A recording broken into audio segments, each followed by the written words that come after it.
Right now, one side of your body is quietly falling behind. You haven't felt it yet. You probably won't for years. But the process has been running since childhood, and aging is about to make it impossible to ignore. You favor one side. You always have. The hand that reaches, the foot that leads, the shoulder that carries. And for most of your life, that preference felt like nothing more than habit. But habit, repeated 10,000 times a day across 50 years, is not nothing. It is a slow, invisible investment decision. And like all investment decisions, it has been creating winners and losers inside your own body without your knowledge or consent. The side that wins is the one you use with precision, variety, and demand. The side that loses is the one you've been quietly treating as a passenger. And the gap between them, invisible at 30, minor at 40, noticeable at 50, doesn't plateau. It compounds. And aging is the force that collects on that debt with interest, exactly when you can least afford to pay it. This is not about injury. It is not about disease. It is about something slower and more consequential than either. It is about the way decades of asymmetrical living create two different functional versions of the same body, and how the version on your non-dominant side has been accumulating a deficit you haven't been told about in systems you haven't been watching for longer than you realize. By the time most people notice the asymmetry, they call it aging and move on. But asymmetrical aging and general aging are not the same thing. The difference between those two is mechanical, traceable, and at least partly reversible. And understanding it starts with the most fundamental system of all. Start with the brain, not with the muscles, not with the joints, with the 3 pounds of neural tissue that decided decades ago which side of your body was worth investing in more heavily. The brain does not treat both sides of the body equally. It never has, and it was never designed to. It allocates cortical real estate, actual surface area in the motor and sensory cortex, in direct proportion to how much a body part is used, how precisely it needs to be controlled, and how often the nervous system is required to update its map of where that part is in space. This is not a theory. It is one of the most robustly established principles in neuroscience. The motor cortex expands its representation of what is used with precision and contracts its investment in what is not. Your dominant hand has been the subject of intense, ongoing neural investment since before you started school. When you learned to grip a pencil, your brain was building intricate motor programs. When you learned to tie a shoelace, pour water, throw a ball, use a fork, every one of those was dominant side rehearsal, every one deepening and refining the circuitry on that side. Across a lifetime, your dominant hand received hundreds of thousands more complex, varied, precision-demanding movement repetitions than the other one. And your brain responded exactly as it is designed to. It got better at representing that side, more detailed in its sensory feedback from it, more rapid and precise in its motor output to it. Now think about what that means for the other side. It was not damaged. It was not ignored entirely. But it received a fraction of the varied demand, a fraction of the precision training, a fraction of the neural refinement. And the nervous system, being an efficiency engine rather than a fairness engine, invested accordingly. This is where the functional divergence begins. Not at 60, not at 40, somewhere around age 6 or 7, with every repeated asymmetrical choice you made without knowing you were making it. Now, what that divergence sets in motion is not just a difference in skill. It is a difference in the quality of the neural map itself, in how richly your brain represents each side, how reliably it can recruit each side under real-world conditions, and critically, how much confidence the system has in each side when demand arrives without warning. And that map quality, established early and reinforced constantly, is the foundation on which everything else is built. including everything that aging is about to start subtracting from. The nervous system's bias shapes the tissue beneath it. Muscle is not a passive structure that waits to be called upon. It is a metabolically active tissue that responds continuously to the mechanical demands placed on it. Loading stimulates growth, protein synthesis, vascular development. The capillary density inside a well-used muscle, the density of small blood vessels threading through the tissue, is partly shaped over time by how consistently and how intensely that muscle is recruited. Oxygen delivery, waste clearance, glucose uptake, the efficiency of the entire metabolic cycle inside that tissue. All of it responds to demand. All of it reflects the history of use. Your dominant side has been accumulating muscular advantage for decades. Not dramatic advantage, nothing visible in a mirror, but the kind of quiet functional advantage that shows up in grip endurance, in stabilization under load, in the precision of fine motor control under fatigue, in the ability to recover from an unexpected stumble. These are not cosmetic differences. They are functional ones, and they accumulate the way interest accrues, unremarkably at first, and then in ways that suddenly matter. The non-dominant side is not weaker in the way an injured muscle is weak. It is weaker in the way an under-practiced skill is weak. The raw material is there. The machinery is intact. But the nervous system's ability to precisely recruit it, coordinate it, and trust it under real-world conditions is underdeveloped, and that underdevelopment is the precise vulnerability that aging is designed by its nature to exploit, because aging applies subtraction. Muscle mass declines, neural conduction slows, reaction time increases, coordination under unexpected perturbation becomes less reliable. These changes happen to both sides, but they do not happen from the same starting point. The dominant side loses capacity from a higher baseline. It has reserves. It has deeply practiced neural programs. It has a richer, more detailed map in the brain. When aging begins removing 1% of something per year, and the physiology of unchallenged tissue suggests losses of that order are not hypothetical, it has more to lose before the loss becomes functionally visible. The non-dominant side has been running on thinner margins for years. When the same subtraction is applied, it reaches the threshold where loss becomes functionally meaningful, where it starts affecting gait, balance, recovery, and confidence sooner. Not catastrophically sooner, but measurably, consequentially sooner.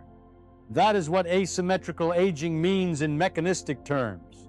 Not that cells on one side are biologically older, but that the functional reserve was unequal to begin with, and an equal rate of age-related loss produces unequal functional consequences. Equal subtraction from unequal starting points does not produce equal outcomes. It never does. Now, what aging subtracts from joints is a different story, and a more instructive one. Joint health over time is largely a story of load management and movement variety.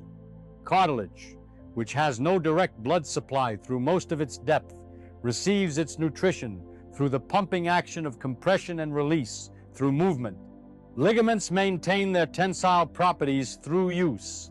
Synovial fluid is distributed by motion.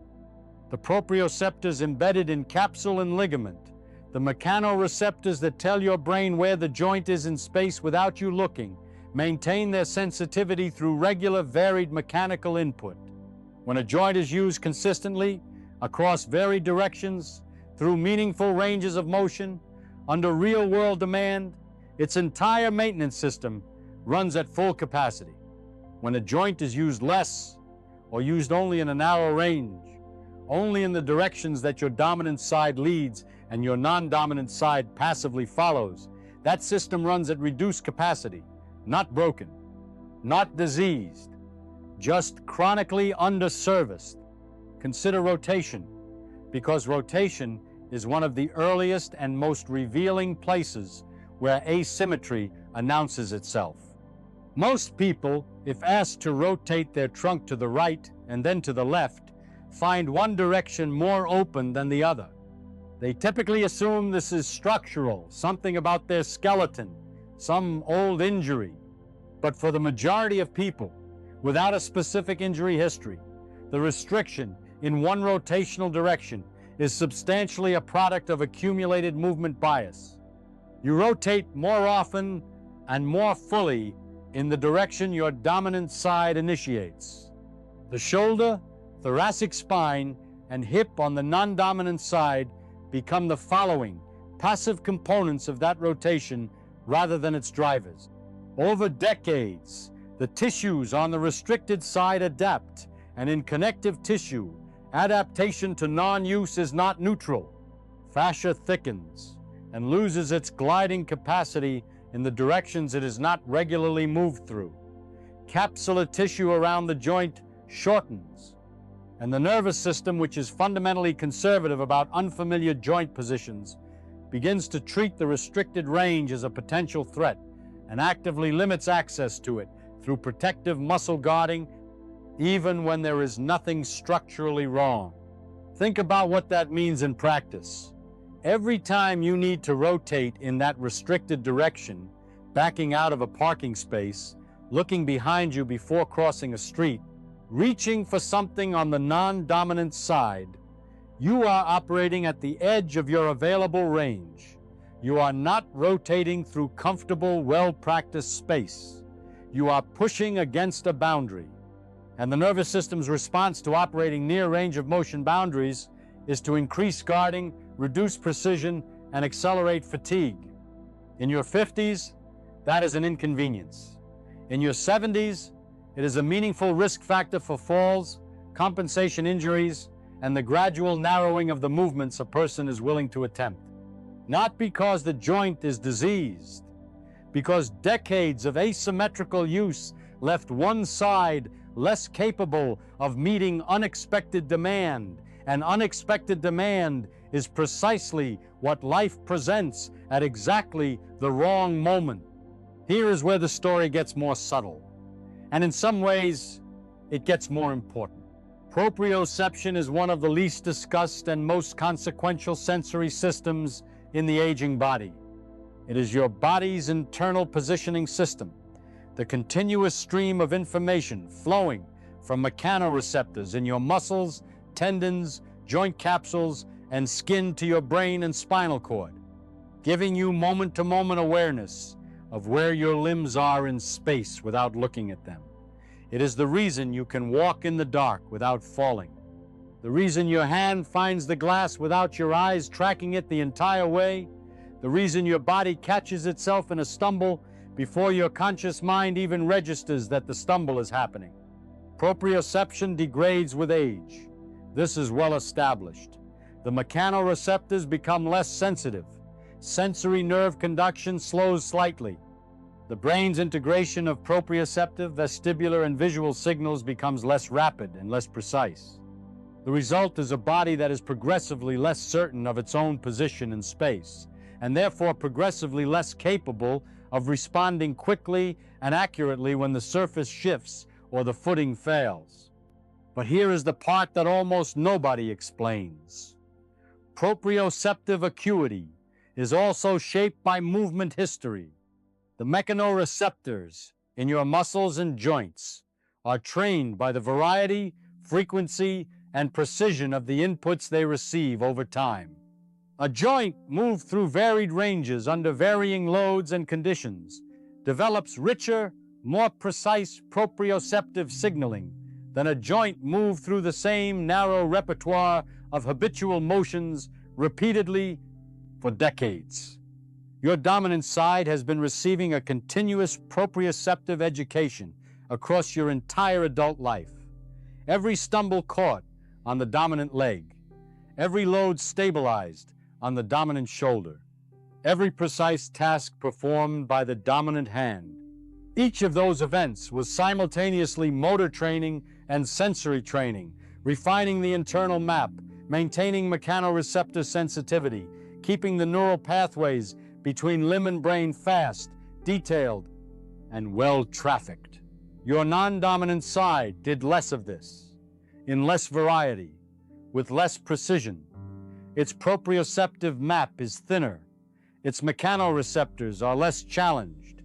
And as the universal age-related degradation of proprioception begins to apply itself to both sides equally, it is applying itself to two sides that do not occupy equal positions on the sensitivity curve. The downstream consequence of this asymmetry is most visible in what researchers who study fall biomechanics describe as asymmetrical postural response, the tendency of the aging body to preferentially stabilize through the dominant leg when balance is disturbed, and to respond more slowly and less powerfully through the non-dominant leg. This is not mysterious. It is the direct, predictable output of decades of asymmetrical proprioceptive investment, now revealed as function, or the absence of it, at exactly the moment when the margins have become too narrow to absorb the difference. Because when reserve is full on both sides, asymmetry is invisible. The body absorbs it without complaint. But as aging removes capacity from both ends of the curve simultaneously, the side that started with less begins to fail the test first, not dramatically, not suddenly, in small accumulating ways that show up as hesitation, as compensation, as an instinct to avoid movements that feel unreliable, and eventually as the quiet narrowing of what a person is willing to attempt. That narrowing is where the real danger lives, not in a single fall, in the slow, self-reinforcing retreat from the movements that would have maintained the capacity that was already declining. Watch how people walk. Not their speed. Their speed tells you something, but not the most important thing. Watch the symmetry. Watch whether the steps are equal in length. Watch whether each foot clears the ground by the same margin during the swing phase. Watch whether the weight shifts from one foot to the other with the same timing and the same confidence on each side. Gait is one of the most revealing outputs of decades of asymmetrical use, because gait requires everything simultaneously: balance, proprioception, muscle coordination, joint range, neural timing, postural control, all integrated, all expressed in real time with every step. There is nowhere to hide what has been quietly accumulating. And gait is also one of the most thoroughly studied movement patterns in aging research, partly because it is measurable, accessible, and deeply predictive of outcomes. What the research consistently shows is that gait asymmetry increases with age. Step length often differs between sides. Foot clearance during the swing phase is often lower on the non-dominant side. Load distribution between legs during stance is frequently unequal. The timing of weight transfer becomes less symmetrical.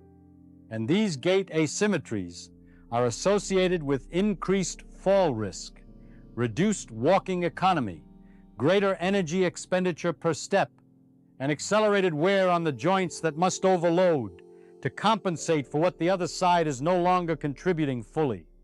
Here is the mechanism. As it compounds, you walk slightly asymmetrically. The asymmetry itself is invisible and painless for years, but it creates a pattern of differential loading, more compression on one hip, one knee, one ankle, across thousands of steps per day, across decades.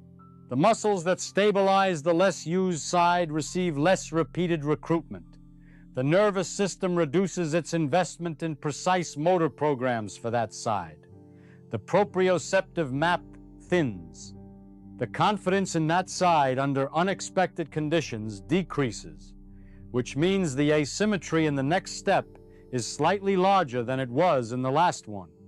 Each of those changes is small, but they are not independent events. They feed each other. They compound in the same direction they started, because the body's compensation strategies are not designed to correct existing patterns. They are designed to route around them efficiently. And efficient routing around asymmetry is the mechanism that locks asymmetry in. By the time someone is in their mid-60s or 70s, who has never examined any of this, they are already living inside 50 years of compounding. They do not feel it as a single identifiable problem.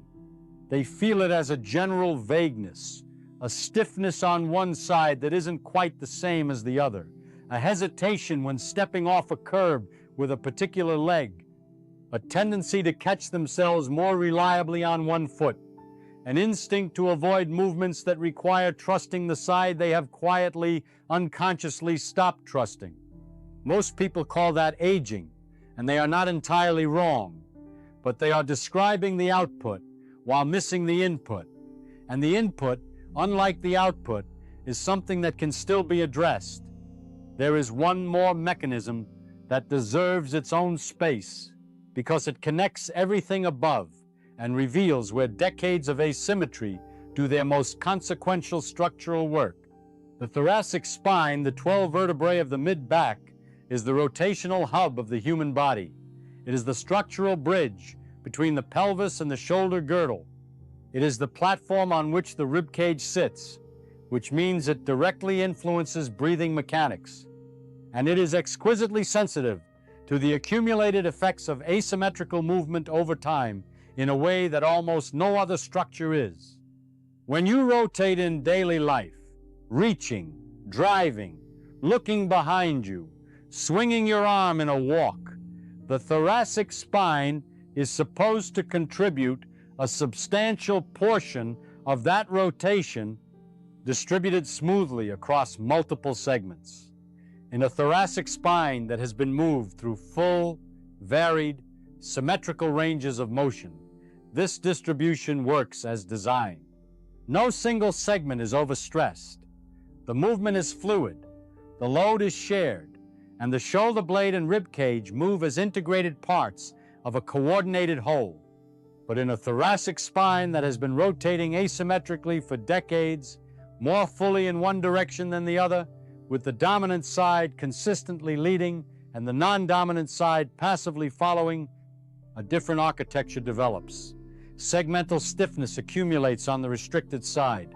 The muscles that should drive rotation in the non-dominant direction become less coordinated and less reliable under load.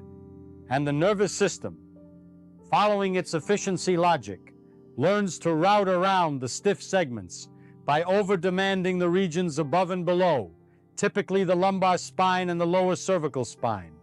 This compensation is silent and efficient and completely invisible until the tissues that were never designed to absorb that load finally begin to register the overuse.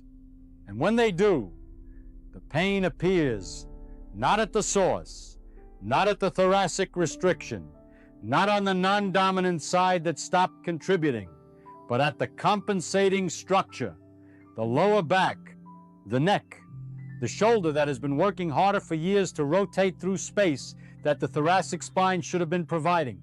The patient who presents with chronic one-sided low back pain, or recurrent neck tension, or a shoulder that keeps tightening without a clear injury history, they are often being told the story of the output, not the input.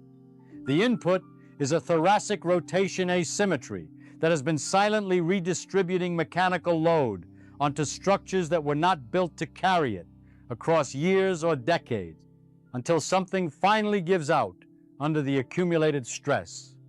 The origin of the problem is in the non-dominant side's long, quiet withdrawal from full participation. The symptom appears elsewhere. And the distance between those two locations is exactly why so many people treat the symptom without ever locating the source. Now, here is the mechanism that makes all of the above worse, and it is the one that most people never recognize as a mechanism at all. Pain is a poor guide to asymmetrical functional decline. Pain is loud, it interrupts, it forces attention. But the kind of decline being described here does not announce itself with pain. It announces itself with something far quieter: avoidance. Not conscious avoidance, not a decision, a drift, a barely perceptible narrowing of behavior, the gradual, unconscious withdrawal from movements that have become less reliable, less trusted, less familiar, the kind of withdrawal that feels like preference because it is your own body doing it, and your own body's preferences feel like reality. You reach with the dominant hand when either would do. You push off the dominant leg when either could. You step with the dominant foot into uncertain terrain. None of these choices register as avoidance. They register as normal. But over time, they function as withdrawal, a quiet, compounding disinvestment in a side of the body that is already operating on thinner margins. And the nervous system's response to that withdrawal is not neutral. The sensory motor cortex continuously updates its representations based on incoming use. Regions that represent the non-dominant limbs receive less input, less challenge, less reason to maintain their detail and their precision. The motor programs for complex non-dominant movements, anything requiring rapid, precise output under unexpected conditions, do not disappear. They thin. They become less available at short notice, less reliable under pressure, less trusted by the system that is supposed to deploy them. This is sometimes described in the neuroscience of aging as movement poverty, not the complete loss of a movement pattern, but the gradual thinning of the neural architecture that supports it under real-world conditions. And movement poverty on the non-dominant side typically advances years, sometimes decades, ahead of movement poverty on the dominant side. The person walks. They are not sedentary, but they are functionally sedentary on one side of their body in a very specific and consequential sense. Think about what this means for a fall. The vast majority of falls are not caused by dramatic balance failure. They are caused by a small, unexpected perturbation, a slight surface irregularity, a moment of distraction, a single step that lands slightly wrong, that requires a rapid, precisely coordinated, compensatory response. That response does not ask for your dominant leg. It asks for whatever leg is in position at that moment. If that leg is the non-dominant one, and over a lifetime of walking, it will be roughly half the time. And if that leg has spent decades receiving less proprioceptive investment, less precise neural recruitment, and less practiced coordination under demanding conditions, then the compensatory response comes out slower, less powerful, and less precisely timed than the situation requires. That margin, that fraction of a second, that degree of force, that precision of placement is what separates catching yourself from going down. It is not dramatic. It is not visible in advance. But it is real, it is mechanical, and it has been building for a very long time. Aging does not create asymmetry from nothing.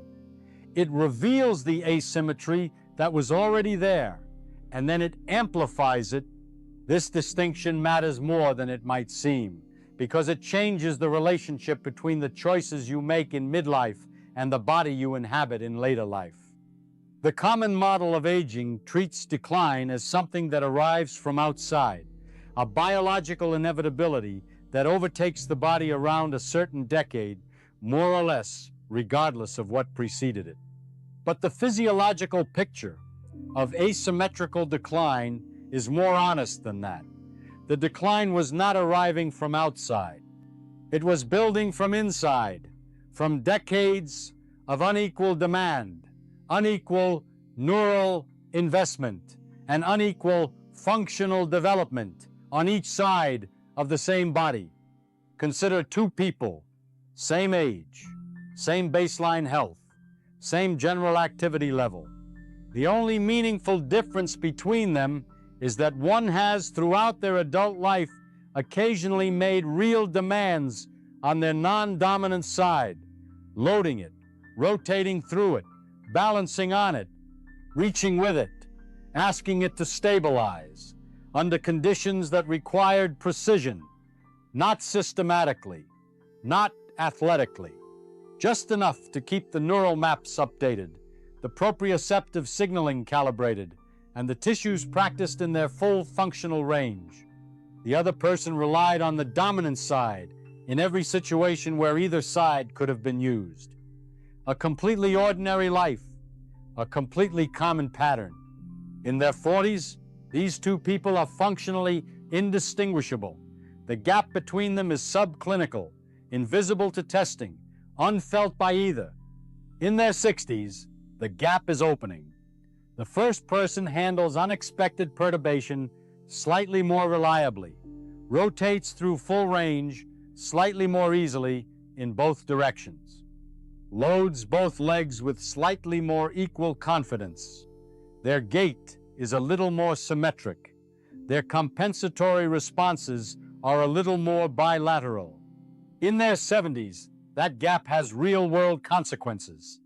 The compounding that was invisible for decades is now legible as function. And here is the detail that makes the timeline matter. The nervous system's neuroplasticity, its capacity to efficiently reorganize motor and sensory representations, decreases with age. The window for rebuilding neglected capacity is not closed in your 70s, but it is narrower than it was at 50. The investment required is larger. The timeline is longer. The ceiling is lower. That is not a reason for despair. It is a reason to understand the timeline accurately, so that the question of when to begin is answered with open eyes, rather than under the assumption that there will always be more time. So what does a different relationship with your own body actually look like? Not a program, not a regimen, a framework, a way of seeing what has been accumulating and understanding what it is asking for. Start by paying attention to asymmetry in a new way, not with alarm, but with genuine curiosity. Notice which hand reaches first in ambiguous situations. Notice which foot leads on stairs. Rotate your trunk to both sides and pay attention, not to where it hurts, but to where it stops, and whether the stopping point is the same on each side. Notice which leg you instinctively step to when your balance is unexpectedly challenged. These are not trivial observations.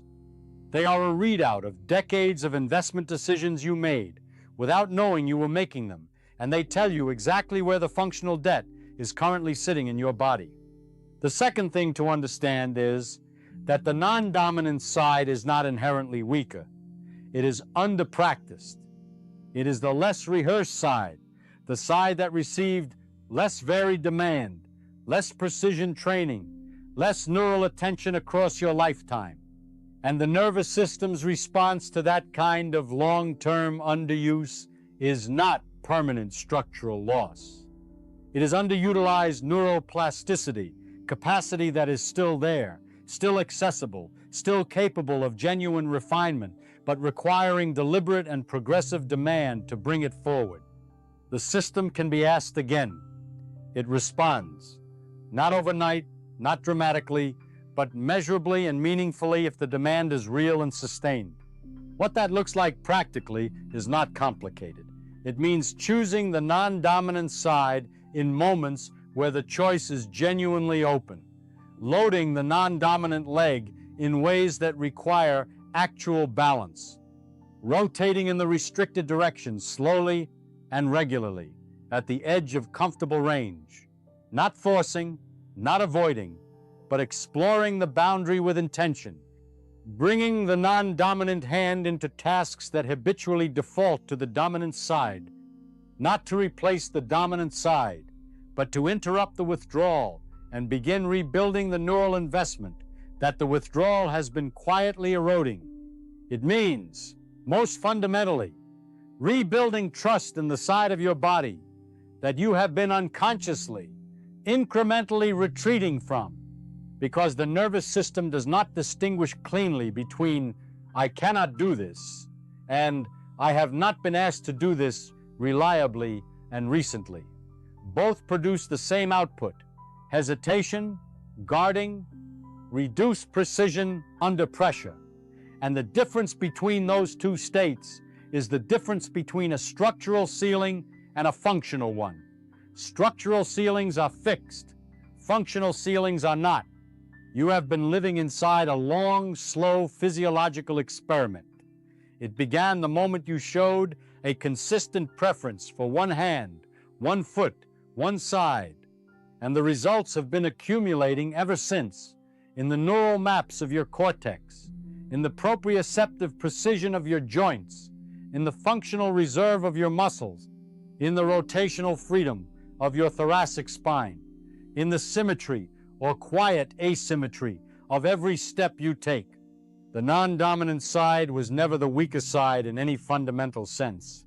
It was the underdrafted side, always part of the body, always capable, just progressively less asked, less practiced, less trusted, less mapped, until the gap between the two sides of the same body stopped being trivial and started being the thing that determines how well you move, how confidently you balance, how successfully you recover from the moment when the ground is not quite where you expected it to be. Aging does not arrive and impose asymmetry on an otherwise equal system. It arrives and reveals an asymmetry that decades of ordinary living already created. The difference between people who age with greater functional symmetry and those who do not is not primarily genetic. It is not primarily about how hard they exercised. It is largely about whether, across the years when it was easy and the body absorbed everything without complaint, they kept asking both sides of themselves to show up. The asymmetry in your body is real. It has a history, it has a mechanism, and it has a future that is not yet fixed, because the system that built the gap in the first place is the same system that can begin, slowly and measurably, to close it. That is the part nobody tells you, and that is exactly where it makes sense to begin.